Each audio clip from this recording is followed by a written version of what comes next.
What's up, guys? We're back for another tutorial today. Today we're going to cover one of my favorite sounds to make with a turkey call, and that's the bubble cluck. So the bubble cluck is basically like a contentment call. You might hear it when they're feeding, you might hear it when they're on the limb.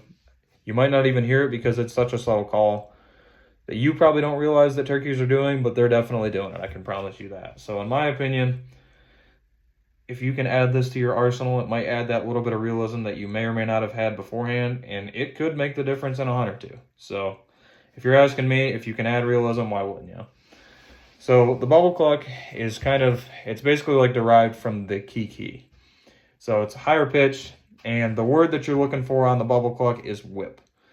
When I was doing the yelping, it was like hep or yelp or whatever. So bubble cluck, it's whip. Whip, whip, whip, whip, whip. So on a cut call, such as a batwing, and there, okay, that did clear up. So like you're going to want your airflow to go over that cut portion of the reed because that's where you're going to get your higher pitch.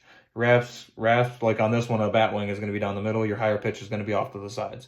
For me, I'm more comfortable going to the right side of the call, but other calls that this would really work for would be like a ghost cut. In my series would be the Casper, or the Reaper, which is like a hybrid or custom batwing ghost combo type deal.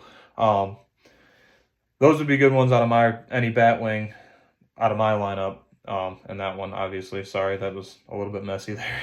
But go to the cut portion of the call is the point that I'm trying to make, because that's where you're going to get your high pitch. So you're going to do what you would do with any other sequence. Get the call in your mouth. And I'm going to just kind of go high to low again just to show you the difference. But you're going to want to put a little bit more pressure up on the reeds with your tongue on this one, because that's what's going to help you get that higher pitch. So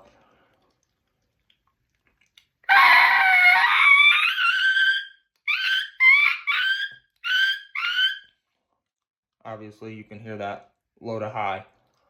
So take your tongue, put your pressure up, direct your airflow to whichever side you're comfortable on. Just make sure it's over the cut portion, because it's going to be the easiest. And then a lot of pressure and whip.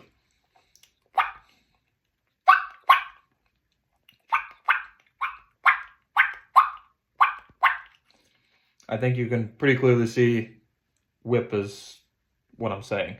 So that's good, because that's a super easy one to learn, but you can throw it in with almost anything. I mean, light yelps and stuff like that in the morning, you can toss it in there. Clucks and purrs. I'll do a few, just instead of trying to explain it and making a fool of myself. I'll just do it.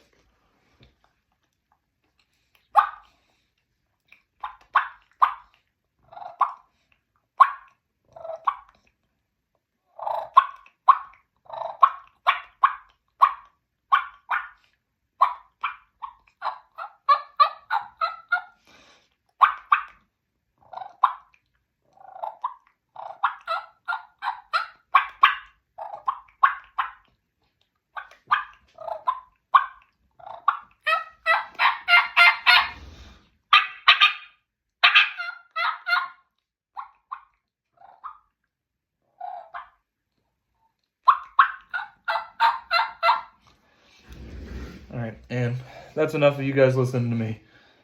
Get out there and practice that bubble cluck, because, again, if you can, add that realism, why wouldn't you? Super easy one. Again, same as always.